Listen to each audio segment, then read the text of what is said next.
Mchao na misanso mo akwaba emfa wo emre channel so. Abusia yade papa His Excellency John Dramani Mahama ekupi mu ewo eye UN General Assembly ase. Na odi nsem bi editudwa na ne nsem na odi atudwa na ma eye Dr. Mahmoud Bawumia abusia waba chese ye papa ne nsem akokan ewo ehoyi na Dr. Mahmoud Bawumia agina so akaka bi atutu bi ede amane eye ye papa eye His Excellency John Dramani Mahama. Na Kevin Ekobadu Taylor ete sansem no abusia no so aba be man reply ewo eye Loud Silence TV so with all due respect abusia wa ma eye papa Dr. Mahmoud Bawumia wa man reply fefa enya asem ko so hada so ebe media GH say na dey connect channel so need no book kwan so be subscribe e dey amabo notification bell no so for more podcast updates ye chawon yanko ne kuti ensem a His Excellency John Dramani Mahama e kai eneni a Dr. Mahmoud Bawumia ayi e dey free nsem a chese odi atudwa no so agina so tutu bi ede amane eye papa eye John Dramani Mahama na sibi na so wadun chebi abomoden na ya kire ya hada so ebe media GH edamase. Now Mahmoud Bawumia make a statement bi, and before we speak on that statement, as I said, the President of the Republic John Dramani Mahama and the okasa ewo eye UN General Assembly meeting, and I think I'm going to play a few of his statements. Na me jujum ye na Bawumia aka statement bi na ma correct Bawumia because Bawumia no oye trufo into oman too much room ana oman too much chain one hwa wati chain no ko into right now no ye the chain at 29 but still or pressure be free chain nim into me ba be board John Mahama nsem bi o kan o UN in there na me nya abutre dwudwum magana for ehu the president ne kan ye na ma react to Bawumia insema waka. This is the President of the Republic oka kasebi efa eye Palestinian for any Jew for ana Israel for ntokwa na omokono and yehu aman for ana aman penifo bebrea omko UN they were running away from the subject. John Mahama basically today spoke on the issue and was concerned about the humanitarian part of it. Ono baby ana okasa free no anasa the point no emma enkwara sebio omo both side especially omo more Palestine ye ku omo e wo say make sure say sebio ebi mo ha omo nka kono ho inti amampa form we wiase nyina they need to understand say it's about time we call a spade na yenka no kore no na sebio omo ayeku mo Palestinian fo kuro nim no omo nso no ye nyina yakasa ama emma enkwara ene sebio embrewa omonka okuo no ho no so omo ho ato omo we John Dramani Mahama, President of the Republic of Ghana. The denial of visas to President Abbas and the Palestinian delegation sets a bad precedent and should be deeply worrying to all member nations of the United Nations. Ghana recognized the state of Palestine in 1988 and supported a two-state solution to the conflict since then. And I say, contrary to the claims of some, a two-state solution would not be a reward for Hamas. It would rather be a reprieve for the hundreds of thousands of innocent women and children and people who are facing collective punishment and forced starvation for no reason other than the fact that they are Palestinian. For nearly 2 years and for the fear of reprisals, we here in this General Assembly have been playing hide and seek with language to find the right words to help us avoid or excuse what we all know is taking place in Gaza. But here's the thing, it doesn't matter what you call it. If it looks like a duck, it swims like a duck, and quacks like a duck, well, then it must be a duck. The crimes in Gaza must stop. President John Dramani Mahama and the Ekasa Ewo UN General Assembly no omani clear echere ewiase impenifo nyina say entokwa ekoso ewo Gaza Palestinian folk room no entokwa bia e wose nyina kasetia sebio Ghana oman Palestine folk room no yenso yagitum se kuro na ose amam penifo ni bi ayo madwene se so ebeka santokwa no ho asem a also make sure say entokwa no mo ka ho asem no ensiesie a ebeboa Palestinian fo no enye se bia omakogina afa bi na omoma Palestinian fo no ho ekire omo ose de yakura wo mu ni say UN General Assembly ayehie ɛyɛ Palestinian for penyini a ɔda no a sebio nka ɔso ɔno so ba America ɛbɛka na no asɛm ɛne de ne kuro ɛkɔ mu a ɛndɛ yɛ deny ne visa wentumi ma America no ɔse ɛno kora na ɛyɛ ɛfiri sɛ sɛ asɛm asi na sɛ afa baako tumi ba bɛka na asɛm na afa baako no de yɛ deny ne penyini sɛ ɔmbra bɛka na asɛm a na kyerɛ sɛ yɛn yanka sɛ yɛ UN no yɛntumi ɛndi no kora ɛnkyerɛ yɛn ho yɛntumi ɛnka no kora ɛnkyerɛ yɛn ho ɔyɛ nipa bi a sebio ogyina Ghana fo anem Palestinian kuro yɛ kuro bi a sebio nipa omuwo mu no ehia no enkwara embrewa impenifo ɛne ekuro no ankasa no ehia no the same as ekuro bi a ɛwɔ asase su bi ehia no nti sɛ asɛm aba na sɛ ekuro mienu enya ntɔkɔ a ɛwɔ sɛ yɛ make sure sɛ obi aka na asɛm yɛ tie sɛ ne be yɛ nyina betuma atena se na yɛ pɛ bebi a asɛm no nokora da na yɛ tea ɛde de odi bɔne ɛne de odi bem nanso yɛka obi ɛkasa boa hyɛ ne yam na yɛma nipa bi ɛyɛ ɔmadwene sɛ ɔmo betumi atietia Palestinian for de fa hodie ho a ɔno de as the president of Ghana no ne ninje ho ɔka akyerɛ UN for sɛ wo sɛ sebio amotie bi ba sɛ wo sɛ ne tiri ho ayɛ hyɛn sɛ wo sɛ wiitua no sɛ wo sɛ ɔwɔ fake accent sɛ wo sɛ saa nipa no ɔmmu nipa sɛ wo sɛ saa nipa no ɔyɛ nipa bi a ɔyɛ tuturani sɛ wo sɛ saa amotie no ɔyɛ tum sɛ wo sɛ saa amotie no sebio ne katiri mebutu sɛ saa amotie no yɛ nipa bi a sebio ne nigi sika ho ne nigi kro ho a na sɛ wo hu ne ye na oba a ɔsɛ wadwene bu sɛ saa amotie no yɛ kufuado ɔse when it walks like a duck when it swims like a duck ɔse sɛ ɛyɛ bibi saa na sɛ wo hu sɛ ɛba ɔsɛ bibi ɛka kyerɛ wo sɛ wo hu amotie no nam sumu ba na ɔetia wo amotia na sɛ ne tiri ho ɛhyɛn wo amotia no na sɛ sebio ne nigi sikasɛm ho saa amotia no ɛpɛwi saa amotia ne mu nipa saa amotia no fake accent saa wo sɛ saa amotia ne ba no wamuna na sebio saa amotia no ɔetia ɛnyɛ obi na ɔsɔ ka kyerɛ sɛ saa amotia ne yɛkufuado nti ɔse amampanifo no nyinaa yɛntena se na yɛndwene ma yɛadwene nkɔ akyire hu sɛ saa anamɔ no a UN itu no yɛ anamɔ bi a Ghana ɛne ewiase afa ne nyinaa etia Mr. President esa ekasafa eye ebibiri mu ha anase eye Africa.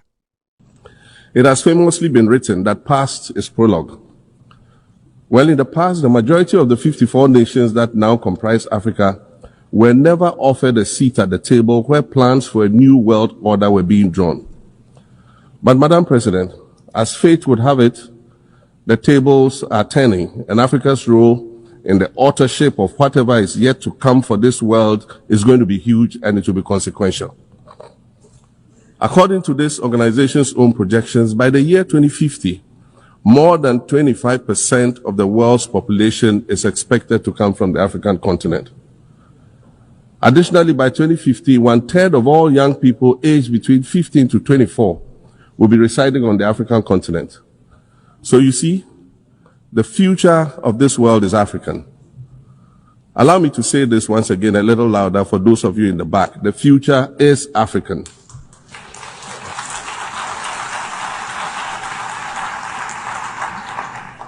Already today, Africa is a catalyst for human potential and development, as well as for economic reform and ecological stability. Africa is a catalyst for systemic change. If this reality, which is fact-based and straightforward, seems provocative or unsettling, perhaps it's because you are viewing it through the lens of centuries of filters, colonialism and imperialism, and the resulting implicit bias. Maybe you are unaware of the resilience of African nations or their remarkable ability to make a strong comeback just when you think it's safe to count them out. That is what is happening right now in my own country, Ghana. Mr. President, take us and I'll say, mu mweshemo UN hanyina, opeso kachire eye ewiase, any UN impedifo nyina mwishe se, eye dachino, onye broni, dachino, onye Chinese ni, dachino, enye dien, Caucasian, or se dachino, eye bibini, ofri bibi, for krum, oye African. Or se dachina, ye hunwa, ye tiha, yes, ensemo ha wase kano enise obia etoto de Africa de anase ebu Africa nimtia o se ohwe eye mabunu no senia omagye pene say in the years to come obobetumi adane eye ewiase ewiase nyina eba besi eye den ebibrem anase Africa kon ho no o se owogidie na ebeye UN any ewiase nyina wanwa say in the next year anase emfia edi anim no ewiase nyina ba begina Africa kon ho na sabio said nipa bi wa ha ana nipa bu wiase na so mu bu Africa nimtia ana bomfia ono John Dramani Mahama oka say the future anase sebio daachi na dey enim no se daachi no hia na busan se wo free hia obeka se me ye bibrim ni me ye Africa ni if you say when it comes to eye ewiase inkabom enchechireye eye den eye abefo eye broni eye den science ene ewiase the new world or say Africa na bedi enim if you say ono wehu na wehu se eye Africa no bibia ema ewiase ye wiase bia na ho ne free na otu nenum tuo ewo UN aka kire mpedifo bo ho nyina se memma omondwene ho da se obi bebu eye de Africa nimtia anase obebu Africa eye de bomfia na mbebunu na omoba no ye mbebunu bi a omai sakra omadwene agi pene se omodi ewiase ebesi omokon ho adane ewiase ma eye ewiase nyina abegina eye Africa so inti osakan ye osesa mekan na mo ante a se bia bia mo amu echiro no mo ante daachi wiase no daachi mpuntuo no ye be frɛ ne sɛ ɛyɛ den bibrim anase African if you say ɔno de ogidi na ogi Kwame Nkrumah so di na ogi ɛyɛ ebibifo mbeburu di sɛ ɛyɛ Ghana Africa a ye nyina ye ebibifo no ye de wiase ebesi e kon ho na enche na asɛm a oken ɔse debi ɛna ye de ne boɔ ɛbɛma no John Dramani Mahama ɛsa ka bibifa ɛyɛ ɔhaw ɛne asohye Africa for ye fem. We'll continue to welcome foreign investment, but we must negotiate better for a bigger share of the natural resources that belong to us. And we must insist on value addition to these resources. We're tired of the continued image of poverty-stricken, disease-ridden rural communities living at the periphery of huge foreign-controlled natural resource concession areas. We're tired of having people extract the most they can from us and in return offer us the very least by way of respect, consideration, and dignity. We're tired of not being represented in ways that reveal the richness and complexity of our history or acknowledge all that we have overcome to arrive here in this liminal space of untold possibilities. O say, on the Ojama catcher, a Yasinina, any penny for Mushia, say Africa, Yadie. So why you say on your baby did Juma? Ye be your coin, ye be your pono. Anyone can come and invest in Africa. But so osimudia say imredu say or say ewiasete ase say wo ba na oni ebedi dwuma yene agudie yene agapade de yete so no e wo say yene ene ye kirew de wo so fa ene de wo say ka ye ho o say imredu say ye bema ewiase ate ase say sa eye de edin na wo de atu ye so say ye ho kire e kom da ye so ye de ye nkofobia ya pratete ye ni enimonyam no ose saade no e wo se twam efiri se ewiase nyina no ekoso no nyina no eye gudie ene mfaso a aman a wo wiase enya free Africa na ye sia no ose ye ni Africa so ye beka ye to atwon na emom ye nka se ma obia ne ye mbeye adwuma na wo bo utirim se oni eba be ye adwuma e wo se oti ase se adwumadi a oni ebedi no mfaso kese no e wo se eka ye ho ose imra na edu se imra duru se eye imbibrem for eba Africa se omuni ebedi edwa ensa woso a oso omni she omutirim se enya ade a omoba abenya omo adi sebio meka se omo ho adi a ebetwa yedi anase omo ebubu ya faso se ye ne ubedi dwuma ye ne ubedi dwuma ewa komapem na eso ye ne wundi dwuma anase ye ne wo enko eye de adwumadiem abra ye ho be kire ye o se edum pempenso a wo se wiase ti ase se Africa na ye ka kire sebio broni ana se ebia abrofo a omadwene am se ye Africa fo bia ye titi nnua so ekom de ye ni bebi te ye ho kire ye ni nsunum no o se saa nyoma no e wo se ende esutwa every say ye ni ebibrimfo de ye wo no abrofo no mu ni bi enti se man amadwene som ne ye be adwuma monti ase se dwuma dia mu ne ye bedi no emu mfaso kase no ye beka ye to atwom ama na kai krum eno na John Dramani Mahama ejina UN General Assembly kacha brofo ni nyina se omfa nto omutirim ono de odo obia te se Kwame Nkrumah obia ne obia ndi dwuma mbom nanso mema obi enya na adwene se obetumi etwi obi edi anase obetumi afa koti kwan so afa obi egudie anase age obi nsem sika ana age Africa ni bia di nsem sika o se nyoma asesa John Mahama eka bibi fa eye Ghana oye president sebio ye economy ene sene nyoma so eko ha ode eye mfato ho ema Africa for ene ewiase mpanifo nyina hu se so mo peso mo hu se Africa ya ba beduru bebi mpempenso bia ye nyanka se betumi ahwe ye ho ye betumi atoto ye nyoma age ye kuresi wo ama sebio ye mbabunu ye mba ene ye mbema enya bebi agina ose obese ewiase ti ase se time obeji eyedie afena so obedi president of Ghana the second time ya the first time no or say ehona wabeji edi say ye Africa for imbibremufo a ye betumi adane ye kra ye betumi asesa ye hyebre or ye betumi a reset eyedie Africa no or the Ghana ye mfato ho e no cheche mu kire abrofo no say de wetumi aye de na ban krampo etumi aye in this short 8 months I obedi president senia ahokeka every onwane party mu Ghana for mebunu ene Ghana for omagiatum say omobedi dwuma abo omoman no ene ye sika sam senia na asai tama na MPP wo so a womotumi ye nyina tumi adane Ghana na mine no mana begina baby papa ama ende dum so ni ho ende yesika sam afa ne tuma pefra ende Ghana obi hu se ye nwoma ekoye no o se eno ene hye na rehemu ema ewiase nyina hu se Ghana je yetumi aya ende Africa betuma ye John Dramani Mahama ejina eye UN esa akirechire mu sei. My new administration settled down quickly and embarked on an ambitious program of comprehensive transformation designed to restructure Ghana's economic foundation and enhance our competitive standing globally. We refer to this process of recalibration as our reset agenda. In just 8 months, we have achieved significant reduction in inflation from 23.8% in December 2024 to 11.5% in August 2025, restoring price stability for our citizens. Additionally, our currency, the Ghana µiG, has appreciated considerably against other currencies, with Bloomberg reporting it as the best performing currency in the world at one point. Our improved sovereign credit rating reflects increasing investor confidence in our economy. And our 24-hour economy initiative promises to transform our economy. And there's a renewed willingness amongst our people to trust that their elected officials have Ghana's interests at heart and that we're progressing together. My new administration settled down quickly and embarked on an ambitious program of comprehensive transformation designed to restructure Ghana's economic foundation and enhance our competitive standing globally. We refer to this process of recalibration as our reset agenda.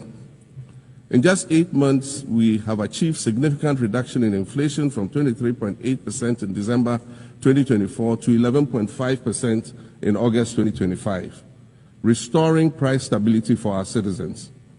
Additionally, our currency, the Ghana µiG, has appreciated considerably against other currencies, with Bloomberg reporting it as the best performing currency in the world at one point. Our improved sovereign credit rating reflects increasing investor confidence in our economy. And our 24-hour economy initiative promises to transform our economy. And there's a renewed willingness amongst our people to trust that their elected officials have Ghana's interests at heart and that we're progressing together. My new administration settled down quickly. And okay, no. Say, enti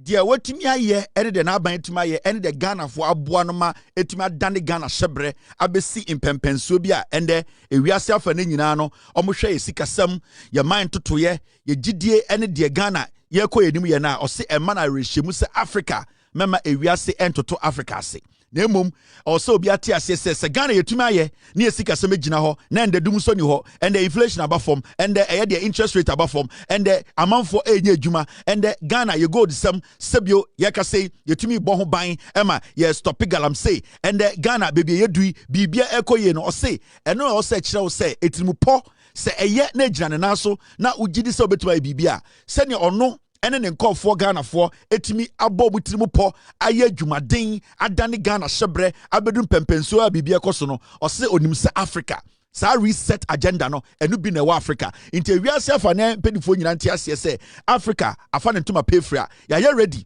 senia ono etu abnamon ama ni kro Ghana edinechi ama na mon aya na monpa onim se African penifo ene Ghana African penifo ene imbebu ni nyina enso aye krado se omo be make sure se eye Africa eye continent no eno so be fa ntoma pa efra. Now John Mahama eka bibi efa emma ho sebio unim John Mahama ono ene the first president of the Republic of Ghana or the oba abe the vice president na bin si da. Enti se eba eye emmayewa emma ehudie ene se ne omebo ombo so kasa ebeba bedwom na ye bebu omo a untumi nyi John Mahama abra onbo na baso. John Mahama kire African leaders bebre say emma eye a vital or a very important part of the building of the African continent. Intende okabibi efa eye emma ho ode ono nkasa ne ba eye de ba odono eye obaba fefefe eka kire wiase se me baba we kurampo no ema me nkranhye ema wiase ma me hu se eye debi no eye UN we no oba bebe di enim every say the priority nyina ne se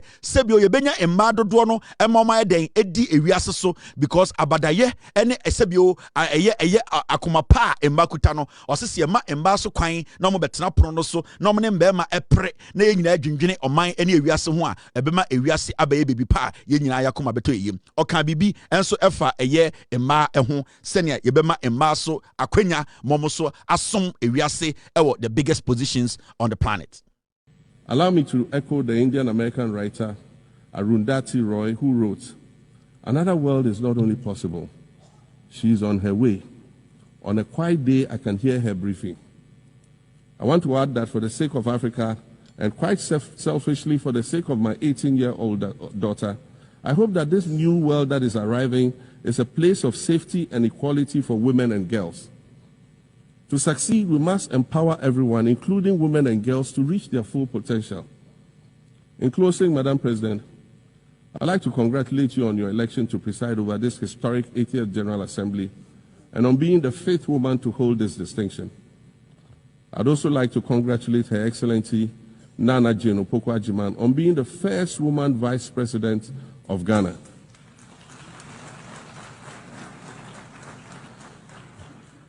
Now every Ghanaian girl knows the heights to which she can ascend. Words matter, but issues of representation matter even more, which is why Ghana looks forward to the appointment of a woman as Secretary General of this organization in the near future. Ena ena otu ninumutu o say eye ebede said that no eye United Nations eye organization kakraka we oba na beda no o say the end de emanya nkranhye ekasa asemwe ene ono an vice president Professor Nana Jane Opoku-Agyeman oba Ghana eye Republic of Ghana ono ne eye sebio oba na adwumu do a oyebe the first eye the vice president of the Republic of Ghana or the Professor Nana Opoku-Agyeman ni suade ni hunade de wo hu experience any believer ede maame no abedu sam pempenso na onya agidie wonimu ebe the vice president no o se ohun sa agidie no e wo ne baba sebio wodi imfie edum wotwe 18 ena ohun sa agidie no oba bia mu e wo Ghana ene ewiase ene Africa fere nyina na owo gidie ena owo arehemu se debi no eye UN General Assembly no oba ene bedi anim se ne be ya ewiase behu se ema so aba omaba pono no so na omoso be kire omadwene eme ya kekere eye Ghana ene ewiase ene sebio eye continent wo wiase nyina ama ye nyina ye nya asomdwe John Dramani Mahama ende wakasa wiase hu adwiri om hu yie and wokwa abrofo no nyina ebusa this guy is unique, this guy is very intelligent, this is a very bold Africanist, this guy looks like Akroma, he has Akroma in him. Abrofo no nyina ededawma no, we have never seen something like this. This is the first time at the UN General Assembly that a president from Africa has spoken straightforward in our faces. He spoke about the Palestinian war, he spoke about women's rights, he spoke about African youth, he spoke about development, reset of Africa. This guy is a very bold, intelligent visionary. Abrofuni nyina kekakeka udu corridors of the UN ubia srisri na no otwemam Mr. President Mr. President who is he? His name is John Dramani Mahama. Where is he from? He's from the Gonja area of Ghana. The people are very smart and intelligent. The people are like, we want to come and see the Gonja king. They said the king is also a very wonderful man, very accommodative, very hospitable, a very intelligent king in the Gonja land. His descendant is John Dramani Mahama. Wonderful people with great heart. The whites, the Europeans, all the Asians were very, very shocked. They said, this is Akroma. We are seeing Akroma in a second light. This is what we say. John Dramani Mahama, he is the hope. We believe in him. We believe in the NDC. And John Mahama, as he said, this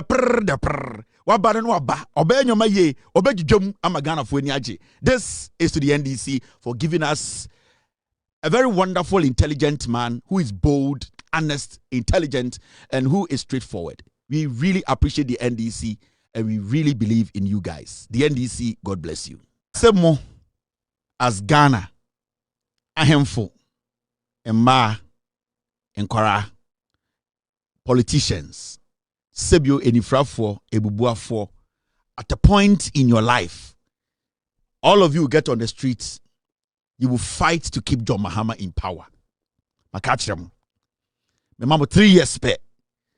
You all will get on the streets of Ghana and say, we will not allow John Mahama to step down. You will force John Mahama to rule.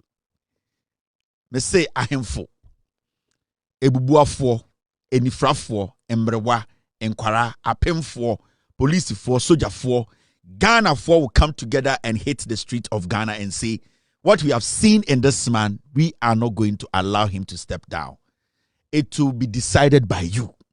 I don't have the power to decide. You have the power to decide. But in the idea, a juma na ye. Momayembo juma. Momayanchichire Ghana. Arrival departure. Yaba. Ne yebeko ne brofo no yedru yebeka ho asem. And when the time comes, yeni ankasa Ghana for will decide who will rule Ghana. Inti dedede de amanfo beye. But the voice of the people is the voice of God. The voice of the people will be the voice of God. Siatia. All right, moment to aso. In the John Mahama kasaye and or can send be breaker or can be bifa eye adia ba ko affect Africa eye ne ya Africa for ya pani slave trade. Say be fa ye nananom e de obokọ abrochiri sebio ye de ebi mu fa ya mu o se ayade a sebio e ha ne pa ade so a sebio e din se ye ne Africa for ye betumi aka se ye refi ade bia yekoda ye so ho daye enya de bia ye betumi aka se ye refi sa akwa o ka kire abrofo no e wo ho se eba slave trade dia ade bia ye ne ya pa ade bia ye Africa for ya sebio se ne ye tete ye nananom ye fa o mu bi ekoye o mu ayade nti eno so ye nsam o kan ye John Mahama kasa no ka bibi fa ye se ne COVID-19 ba ya sebio eye ewiase sikasem aman bebre sikasem ese ya onim se eye COVID-19 no sebio ye nyina ye nim ye kenkan ye se eba ye no ebeka ewiase afa na nyina na mom omo anomu nim nyansa ne tumi chichire obukuro omo agimi no e na omo fa ho edidi Ghana edidi ewiase sika na John Mahama ekasadum no oka asasem no e na eye Atigya Bawumia sebio na adwene enko echire sebio on time kai de waye sebio nenim wade a sebio na adwene ense Ghana fo agimi nti odimirika be kasa se hey motiye John Mahama ekasa no o se COVID-19 no sebio ese ewiase nyina sikasem momenko tie eye Bawumia asema o kaye na menkyere obebi Bawumia e fall short when it comes to reasoning na niema bo akosoro pa from 2022 COVID impacts no e bae no Ukraine war and COVID. Emma niema bo ekosoro 2024 election. Mungina mo kai se na ye ka se abdia esi ye no na niema bo ekosoro Ghana henyina eye COVID na ebaye emma nipa niema bo ekosoro any Russia Ukraine war. Ye ka sa de no omampanyi Mahama ne NDC omoka say ye twantro omo say COVID insannimu at all enya sa no omoka omo say economic mismanagement enya sa no omoka say COVID enye a factor me say me kan say I think